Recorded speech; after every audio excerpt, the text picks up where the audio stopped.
Ohai minasan, balik lagi bersama aku Nevertari Vivi di sini dan selamat datang juga di channel Anime Obey. Oke guys, kali ini Mimin Vivi mau ngebahas sesuatu hal yang menurut aku sangat menarik untuk kita bahas bersama, yaitu kisah tentang penjelajah dari masa 400 tahun yang lalu. Adalah Norland si pembohong. Dimana menurut aku, kisah Norland ini bisa menjadi kunci penting kelompok bajak laut topi jerami menemukan pulau terakhir yaitu Laut Tale. Oke, tetapi sebelum masuk ke pembahasannya, jangan lupa like video ini ya guys, sebagai dukungan kalian semua untuk channel ini ke depannya. Dan tentunya biar aku tambah semangat lagi ngontennya. Nah, jika sudah, terima kasih banyak. Dan yuk tonton videonya sampai selesai ya, let's go! Nah, pembahasan kali ini akan aku awali dari masa 400 tahun yang lalu, di mana pada masa ini ada seorang penjelajah terkenal yang bernama Mont Blanc Norland. Dia juga merupakan seorang laksamana dari kerajaan Loughnil. Pada saat itu, Norland memang sering sekali menjelajah ke berbagai tempat yang ada di dunia One Piece. Tujuan utama Norland sendiri sebenarnya bukan mencari harta karun layaknya para bajak laut di dunia One Piece saat ini, melainkan dia mencari spesies baru dari tumbuhan atau tanaman yang akan dia jadikan sebagai obat. Lalu pada tanggal 21 Juni tahun 1120, Norland pun kemudian memutuskan untuk memulai perjalanannya dari sebuah negeri yang bernama Vira. Negeri ini terletak di suatu tempat di Paradise. Dan apabila kita perhatikan, pada manga One Piece chapter 228, saat Nami membaca sebuah buku dongeng tentang kisah perjalanan Norland, di mana dikatakan jika Norland memulai petualangannya dari negeri yang bernama Vira. Memang saat itu tempat ini terlihat tidak begitu penting, sehingga dilupakan oleh para fans One Piece. Karena yang menjadi fokus utama kelompok bajak laut topi jerami ketika itu adalah pergi ke sebuah tempat yang bernama Pulau Langit. Sampai di sini, yang menurut aku sangat menarik adalah pada booklet Road to Laut Tale volume keempat, Oda Sensei memberikan sebuah petunjuk mengenai keberadaan Route Poneglyph yang terakhir. Menurut Oda, Poneglyph yang terakhir berada di sebuah tempat yang belum pernah dikunjungi oleh kelompok bajak laut topi jerami. Kemudian, Oda pun memberikan clue jika tempat itu adalah Elbaf, Beehive, dan yang terakhir adalah Vira. Nah, dari sini sudah jelas ya guys, jika Vira kemungkinan besar menjadi tempat di mana Route Poneglyph terakhir berada. Dan menurut aku, dari ketiga tempat itu, aku yakin sih, kalau Vira adalah tempat Route Poneglyph terakhir tersimpan. Alasan pertama adalah, negeri ini yang menjadi awal di mana Norland memulai perjalanannya. Kedua, kisah Norland juga erat kaitannya dengan kisah Goldie Roger, di mana di akhir hidupnya baik Norland ataupun Roger sama-sama dieksekusi. Lalu yang ketiga, Norland adalah seorang petualang yang sering menceritakan kisah-kisah petualangannya. Nah menariknya, pada saat Norland menceritakan kisah petualangannya, ada sebuah anak kecil yang memakai topi jerami. Memang Norland dan Roger memiliki rentan waktu hidup yang berbeda. Namun kisah Norland tersebut tentunya tidak akan pernah mati, bahkan sampai saat ini. Nah, seperti yang aku jelasin di awal tadi guys, kalau tujuan Norland untuk menjelajahi tempat di dunia One Piece semata-mata untuk mencari spesies baru dari tumbuhan yang akan dia gunakan sebagai obat, lalu yang menjadi pertanyaannya sekarang adalah, apa yang mendasari Norland melakukan hal ini?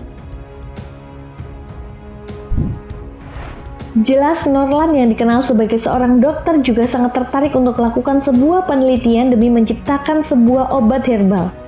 Itu sebabnya Norland kemudian memutuskan untuk melakukan ekspedisi dan mengeksplor wilayah di New World.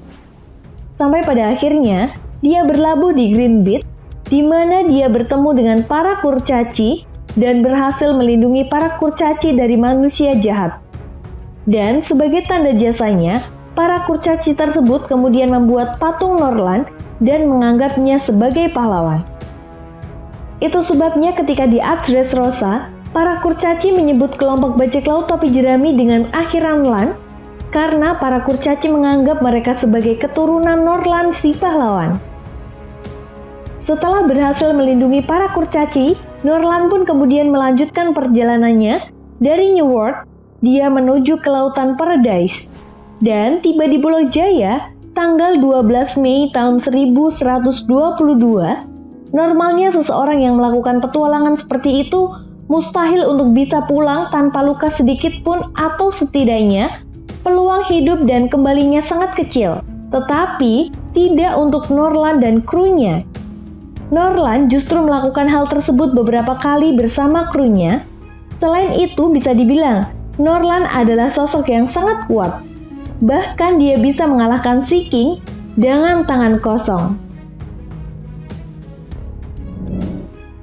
Bukan hanya itu aja guys. Ketika sampai di Pulau Jaya, Norlan melihat seorang anak yang menderita sebuah penyakit dan membuat jiwa dokter yang ada dalam diri Norlan merasa bergerak untuk ingin menyembuhkan anak tersebut. Namun Norlan justru mendapatkan perlawanan dari seorang ketua suku Sandian yang bernama Calgara. Menurut Norlan, cara untuk menyembuhkan penyakit tersebut adalah salah. Jika harus mengorbankan manusia kepada seekor ular raksasa yang mereka percaya sebagai dewa, hingga pada akhirnya Norlan membunuh seekor ular raksasa yang dipercaya sebagai dewa bagi para suku Sandian. Gilanya, hanya dengan satu ayunan pedangnya, Norlan mampu untuk membunuh ular tersebut. Sesuatu hal yang tidak bisa dilakukan oleh Zoro dan Viper ketika di Pulau Langit. Nah, dengan hati yang baik, Norlan pun kemudian meyakinkan kepada Calgara dan membantu para penduduk Sandian yang terserang penyakit dengan menemukan tanaman yang dapat menyembuhkan penyakit tersebut. Sampai pada akhirnya, usaha Norlan pun membuahkan hasil. Ya, para penduduk Sandian satu persatu sembuh dari penyakit yang mereka alami. Dan sebagai ucapan terima kasih, Calgara sebagai seorang ketua suku kemudian menunjukkan sebuah tempat yang dipenuhi dengan emas, di mana tempat ini bernama Kota Emas atau Upper Yard. Selama 1 tahun berada di Pulau Jaya dan merasa bahwa misinya sudah berhasil, Norlan pun kemudian memutuskan untuk kembali ke kerajaan Lufnil dan akan mengajak sang raja untuk pergi ke Pulau Jaya. Kemudian pada tanggal 16 November tahun 1127, Norlan tiba di Pulau Jaya bersama rombongan sang raja untuk menemukan harta dari orang Sandian. Sayangnya Norlan mengalami kesialan yang sangat besar. Kota emas yang dimaksud Norlan tersebut ternyata sudah terhempas ke Pulau Langit yang diakibatkan oleh knock upstream. Namun Norlan tetap yakin jika kota emas tersebut memang ada. Bahkan Norlan sampai mencari ke sekelilingnya, tapi dia tidak menemukan seorang pun dari suku Sandian. Dia menjadi khawatir dengan nasib sahabat-sahabatnya. Tapi Raja Lufnil tidak peduli dengan keberadaan suku Sandian dan menagih janji Norlan tentang kota emas.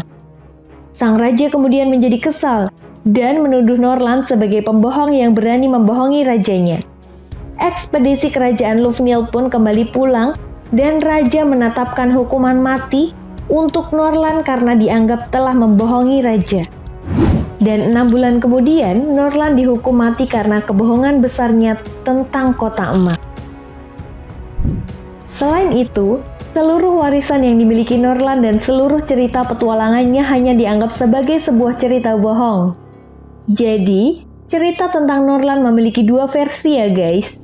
Pertama, Norlan sebagai seorang penjelajah, dan yang kedua, Norlan sebagai si pembohong. Itu sebabnya saat dieksekusi Norlan hanya lebih memilih diam dan pasrah terhadap nasibnya.